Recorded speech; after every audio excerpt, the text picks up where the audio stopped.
Якузатай нэг удаа нэр холбогдвол тэд таныг 50 орхихгүй. Шимэгч орхон мэд таны бүх юмыг шимж, сорж дуусгасны дараа таны амийг хүртэл авч явах аюултай хүмүүс. 2001 онд болсон Якуза энгийн иргэний амин төрсөн харамсалтай гэмт хэргийн талаар болсон явдлыг та бүхэнд дэлгэрэнгүй ярьж хүргэе. Тухайн үед 37 настай сургуулийн багш байсан Ишида гэх залууд тохиолдсон гэмт хэрэг юм.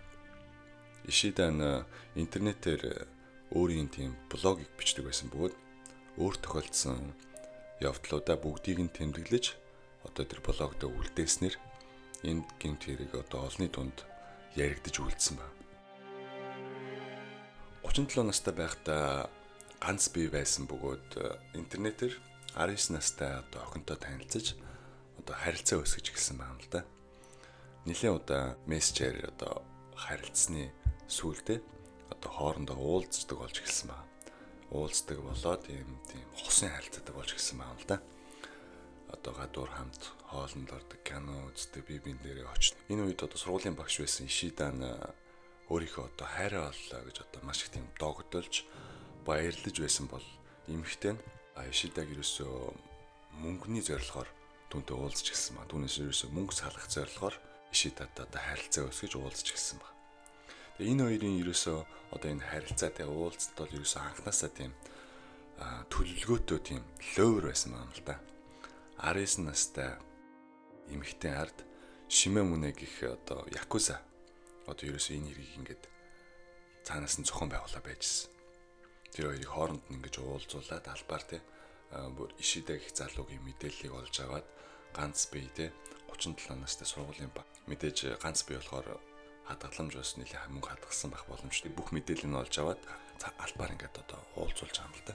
Тэгээ тэр хоёр ингээд уулздаг болоод одоо удаагүй байхад 19 настай эмэгтэй Ишидараа шууд нэг өдөр мессежсэн байна л да. Би ингээд эмнэлэг төвчлээ. Надад мөнгө байдгүй одоо яах вэ? Жохон хэцүүдэд байна гэд мессежсэн байна. Мэдээж энэ нь болохоор Ишидагаас ерөөсөө мөнгө салах зорилготой тийм худлаа яриа байсан. Ишида нь ерөөсөө үүнийг ерөөсөө шийдвэрлэхгүйгээр хариу мессежсэн байна л да. Яасан бэ? Машины ослт орсон юм уу? Аль эмнэлэгт байгаа юм бэ? Би ингээд очоод чамааг ингээд халамжлая, сахиа гэд мессеж бичсэн байна. Харин 19 настай охин зүгээрээ ямар ч сан надаа ингээд одоо мөнгөний л хэрэг байна. Мөнгө ингээд төлчих юм бол би зүгээрээ гэдэг булзааруулаад ингээд энэ хоёрын хооронд ерөөсөө тийм нэг цаг орчим ингээд мессежээр ингээд харилцсны эцэст Ишида нь 19 настай охинд шууд мөнгийг зээлсэн баг. Энэ явдлын дараа нөгөө 19 настай охин ч нөгөө нэг зээлсэн мөнгөнийхөө талаар бүр ярих ч биш те эргүүлж өгөх ч биш харин бүр дахин одоо мөнгө асууж авдаг болсон байна л да. Олон удаа давтагтаад ирсэн чинь Ишида нь ингээд жоохон хэцүү байдалд орж ирсэн те. Жоохон өөрөө ингээд хэцүү байдалд орж ирсэн. Гэсэн ч гэсэн Ишида нь тэр охинд айгүй тийм итгэжсэн. Одоо ингээд миний хайртай би тэр охинд хайртай. Ерөөсөө түнд айгүйх тийм тусалж байсан байна л да. Ишидад ингээд эмэгтэйд одоо зээлэх мөнгө одоо бэлдэж тавьчаад ингээд өөрийнх нь амьдралын зардал нь ингээд айгүй хэцүү болж гисэн байна. Тэр талаараа бас өөрийнхөө блог дээр бас бичиж үлдээсэн байна л да. Блог дээр банк явахгүй бол одоо мөнгө байхгүй нэ. Явж дансаа шалгана. Гэвч дансанд мөнгө байхгүй. Дахин шалгаад яах ч вүлээ. Хадгаламжийн дэвтрээ авч гараад хадгаламжаа цуцлана. Гэвч энүүгээр энэ сарын амьдралын зардал хүрэлцэх хэсгийг мэдэхгүй байна. Кредит картны төлбөр үлдэгдэл нь хүрэлцэхгүй. Утасны төлбөр 10 өдөр нь хүрэхгүй байна. Дараа 7 хоног дуудлага худалдаанд өөрийн компьютер зарахгүй бол амьдралд хүрэлцэхгүй. Тийм болохоор энэ удаа төлөвлөсөн байсан найзтайгаа уулзах маань ч өнгөрчтэй гэж одоо бичиж үлдээсэн баг. Эндээс эхлээд Ишида ингээд айгүй мөнгөний асуудалд орж ирсэн. Гэвч тэр 19 настай охинд юусоо итгэсэрлээс. Мөн тэр өөрийн блог дээр те тэр 19 настай охинтой уулзахад тийм айгүй тийм аз жаргалтай байдгаа. Би баяр хөөрөөр дүүрэн байдгаа гэж одоо бичиж үлдээсэн. Гэтэ ингээд ханаад манад хүрэхэд баахан ханадны спорт рингтэй авч очоод тэгээ өөрт нь хоол өнтер хийж өгөөд амар их тийм асарч байсан юм л да. Тэгээд ингээд тэгтлээ их одоо маш их тийм өөрийнхөө сэтгэллээ гаргадаг байсан боловч одоо эмхтэн те одоо Ишидад тийм хайртай байх хугацаанд ерөөсөө Ишидаг мөнгөтэй байх үед л одоо үргэлжилсэн байна. Энийг одоо Ишида ингээд би ингээд мөнгөгүй болчлаа, чамд ингээд зээлэх мөнгө байхгүй нэ гэд хэлэх үед 19 настай охин ерөөсөө түүний өмнөөс ерөөсөө ор сураг гал болсон. Харилцаагаа зогсоогоод одоо мессежт нь мессеж үчихгүй, ярихт нь ерөөсөө ярихгүй бүр таг ал болсон байна. Тэгээ Ишида нь бүр шоконд ороод тий ажилдаа ч явж чадахгүй болоод хоолн дундаа ч муу болоод ингээд бүр айгуу тийм стрессний байдалд ороод тий байсан үед нэг залуу Ишида руу залгасан байна. Тэр залуу ингэж хэлсэн байна. Залгаад би бас чиний уулзж байсан охинд маш их мөнгө зээлээд тэр надаас алга болчоод би асуудалд ороод байна. Хоёулаа юм адилхан нөхцөл байдалд байгаа болохоор нэг удаа уулзаж одоо ярилцъя. Тэгээд хоёулаа цаашд яах вэ одоо шийдъя гэсэн баг. Тэгээд одоо энэ цаанаасаа нэг ийм с ิจ гтэй ийм дуудлагт ерөөсөө Ишидан тгийгсэн хариу өгсөн байна л да. Хоёулаа уулзъя гэсэн хариу өгсөн. Яагаад тэгэхээр 19 настай охинтой уулзахгүй байснаас болж шоконд орсон байсан. Дээрээс нь энэ залуутай ингээд уулзаад ярилцах юм бол 19 настай охинтойгоо нөгөө охинтойгоо дахиад уулзах магадгүй гэж бодсон байна л да. Тэгээ уулзах өдрөө ирээд нэг цайны газар түүнийг хүлээж байсан хүн болохоор анх 19 настай охин болон Ишида хоёрын хооронд нь уулзуулж одоо тэр лойрыг зохион байгуулсан Шимамуне гэх якуза болон бас нэг якуза 2 якуза түүнийг цайны газар хүлээж ирсэн баг. Тэгээ үүнийг мэдэхгүй Ишида нь өөрт болсон те бүх явдал түүнд тэр хайртай охинд зээлсэн мөнгөний тухай өөрийнхөө одоо хувь хүний мэдээллийн тухай болсон явдлын тухай бүгдийг нь ерөөсөө дэлгэрэнгүй якуза бүгдийг нь ярьсан байна л да. Эхэндээ зүгээр Ишидагийн одоо ингээ яриаг ингээ тайван сонсч байсан нөгөө Шимамуне гэх якуза те түүнийг одоо ахлах сургуулийн багш гэдэг сонсоо те зан шууд хувраад түүнийг эсрэгээрээ дарамтлж гисэн байна л да. Ингээд ахлах сургуулийн багш хүн насан туршаагүй 19 настай хүүхэдтэй одоо хосын харилцаа үүсгэсэн. Одоо чи хууль бус юм хийсэн гэсэн нэрээр түүнийг одоо сүрдүүлж түүнээс асрын хэмжээний мөнгийг одоо салгах гэсэн зорилгоор түүнд ингээд хүчээр юм сүрдүүлэг үүсгэсэн. Гэвч яг үүндээ хуулиндаа болохоор 18 наснаас дээш одоо хүнтэй хосын харилцаанд орох юм бол одоо ямар ч асуудалгүй гэсэн тийм хуультай байна л да. Гэвч Шимамуне гэх якузад бол энэ бол ямар ч хамаагүй ямар ч гэсэн Ишида гэх одоо сургуулийн багштай албаар тийм хууль бус юм хийсэн гэсэн зохиомжтой одоо тийм айдас түүнд төрүүлээд тэр доорнод асар их хэмжээний мөнгийг дарамтлаж авах тийм зорилготой байсан. Яг тийм хуулиндаа бол Ишида гэх залуу бол ямар ч тийм асуудал байсан байна л да.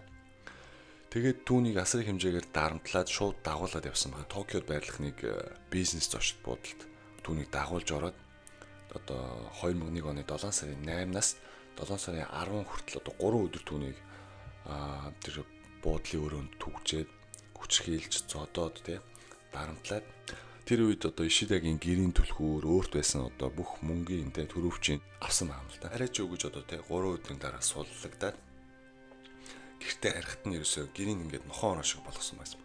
Гэртээсэн зурагт тий өөрийнх нь компьютер өмцөтэй цайтай бүх юм ерөөсөө аваад явсан бол өөрийнх нь бугуун цаг дээрэс нь кэш карт март тий кэш картын кодыг нь хүртэл одоо түүний зодож байгаад түүнээс асуусан байна л да. Тэгээд тэр кэш картнаас нь хүртэл 200 ман буюу монгол мөнгөөр бараг 50 сая орчим төгрөгийг кэш картнаас нь аваад авцсан байсан баг. Энэ үед л одоо Ишида нь ерөөсөө тий би ингээд лойвд болчлаа. Тэр охин ч гэсэн лойвч байсан байна гэдгийг энэ үед л бүр энд тулж ирээд ойлгоод шууд ээж автагаа зөвлөсөн баг. Ээж автагаа зөвлөсний дараа шууд цагдаад мэдгдсэн. Өөрийнхөө хохирлыг барагдуулах өөр одоо өргөдөл гаргасан баг. Би ингээ 3 өдрийн буудал дүүжигдсэн, зодуулсан, манай гэрээс ингээд хамгийн юм хулгайлж авч явсан, каш картнаас ингэсэн гэд хамгийн юм цагдаад мэдгэтгэд цагдаа ерөөсөө тэр доор нь хөдлөг байгаа юм л дээ. За ямар ч гэсэн ингээд гэмт хэргийг бүртгэлээ судалнаа гэд явуулсан баг. Тэгээ цагдаад мэдснээс хойш хэсэг хугацааны дараа Шимамуне гэх якузагаас дахиад дуудлаа ирсэн баг. Хоёулаа маргааш уулзъя, маргааш Икебукуро гэд буудлын дээр өглөө 5 цагт уулзъя гэд дуудлаа ирсэн баг. Тэгээ дуудлагын дараа Ишида нь гэмт хэрэгтнээс дуудлага ирсэн гэд цагдаад хэлсэн боловч цагдаа нь хариуд нь ямар нэг юм болвол да 110 руу залгаарай, шууд 110 руу залгаарай гэсэн баг. Тэгээ түүнийг ерөөсө тоохгүйгээр ингээд цагдаа нарыг орхисон. Тэгээд Ишида нь одоо Шимамуне гэх якузагаас одоо ирсэн дуудлагыг зүгээр тоохгүй өнгөрөөгөө тэр уулз ихт нь очихгүй байж болох байсан ч гэсэн тийм 3 өдөр бүр амар хүчрхийлээд бүр амар их айц тавцсан те байсан болохоор түүний уулзыг гэсэн юунд нь шууд очсон байгаа юм л да. 2001 оны 7 сарын 16-ны өглөө 5 цагт Шимамуне 7 залуу дагуулж одоо Ишидаг шууд машинд хүчээр суулгаад аваад явсан баг.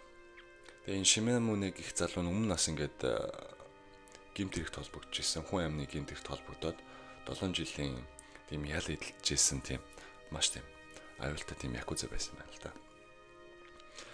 Энэ үед Шимамуне гих якуза нь одоо Ишидаг цагдаад мэдгдсэн хэсэг талаар лавлах гэсэн түүнийг одоо ингээд харамталж байгаа тийм. Цагдаад мэдгдсэн үү гэдгийг асууж лавлах зорилготой байсан. Хэрэг цагдаад ямар нэгэн байдлаар мэдгдсэн байх юм бол түүнийг шууд амьд нь хүрэх гэсэн тийм бодолтой байсан баг. Тэгээд машин суулгаж авч яваад шууд түүнийг одоо зодоод дарамтлаа те цагдаад мэдгдсэн хэсэг талаар нь шууд асуусан баг. Гэвч одоо мань хүнтэй Ишида нь болохоор тийм маш тийм гинэн цайлах нэгэн байсан. Дээрэс нь маш тийм айц тавцсан байсан болохоор өөрт цагдаад мэдгдсэн тухай, ээж авд хэлсэн тухай ерөөсө бүх юм үнэнгээр нэгээд бүгдийг Шимамуне якузад ярьсан байгаа юм л да. Тэнгүүд Шимамуне шууд Ишидаг хөнгөө уул руу дагуулж авсан байгаа. Түүний шууд амийг нь бүрлэхий гэсэн зорилготой ууланд очоод түүнийг одоо бейсболын цөхүүрээр бэртэл өгөө ууланд амийг нь бүрлгээд тэндээ буулаад тэгээд явсан байна. Энэ хэрэг явдал болоод нэлээд хэд хоноход Ишидаг ажилдаа ирэхгүй байна гэд сургуулаас нь ээж аав руу ярьсан баг. Тэгээ ээж аав нь болохоор энэ ямар нэг юм болсон гэдгийг шууд ойлгоотой. Ишидаг блог юун дээр интернет дээр блог хөтэлдэг байсныг мэддэг байсан. Тэгээд тэр блогн дээр ерөөсө бүх мэдээллүүдийг аваад цагтаа газар өргөж өгöd. Блогн дээр ерөөсө өөрт тохиолдсон байсан бүх юм ингээд бичүүлдээсэн байсан болохоор ерөнхийдөө гэмт хэргийн одоо илрүүлэлцийг хугацааг нь түрэг хэсгсэн байгаа юм л да. Тэгээ цагдаа нар Шимамуне гэх якузаг тэр доорнд баримтжилж авсан. Тэгээд хүн амны гэмт хэрэгт холбоотой Шимамунетай цуг явсан 7 залуу хүртэл баримтжилж авсан. Тэрийг шалгах явцад нэг залуу гэмт хэрэгээ хүлээснээр Ишидагийн одоо амийг бүрлэгсэн газрыг олоод зааж өгсөн. Тэгээд уулнаас очтой одоо Ишидаг гаргаж авсан байгаа юм л да. Энэ гэмт хэргийн дараа шүүх хурал болоод одоо Шимамуне гэх насаар нь хоригдох ял өгсөн байна. Дээрэс нь гэмт хэрэгт холбоотой тэр 7 залууд тохирох шийдвэрлүүдийг өгсөн байна. Харамсалтай ийм хэрэг болж ингэж дууссан. Тухайн үед те якуза нар ингээд сул дорой нэгэнд ханддаг, хүчтэй нэгэнтэй үйлцдэг гэсэн тийм яриа байдаг байсан байна л да. Тэр нь бол бүр шал худлаа болж таарсан. Якуза нар ямар ч хүн бэ? Дайр хүн л үгүй дайрна. Тэгээд сүүл рүүгээ бүр хамаг юмын сорж ингэж авсны дараа сүүл рүүгээ бүр амьд нь үрдэг тийм маш тийм аюултай хүмүүс гэдгийг одоо энэ хэрэг Японы бүх хүмүүс одоо ингэж мэднүүдийн болсон явдал гэмт хэргийг сонсон та бүхэнд маш баярлалаа. Дараагийн дугаараар дахин уулзцай залуусаа.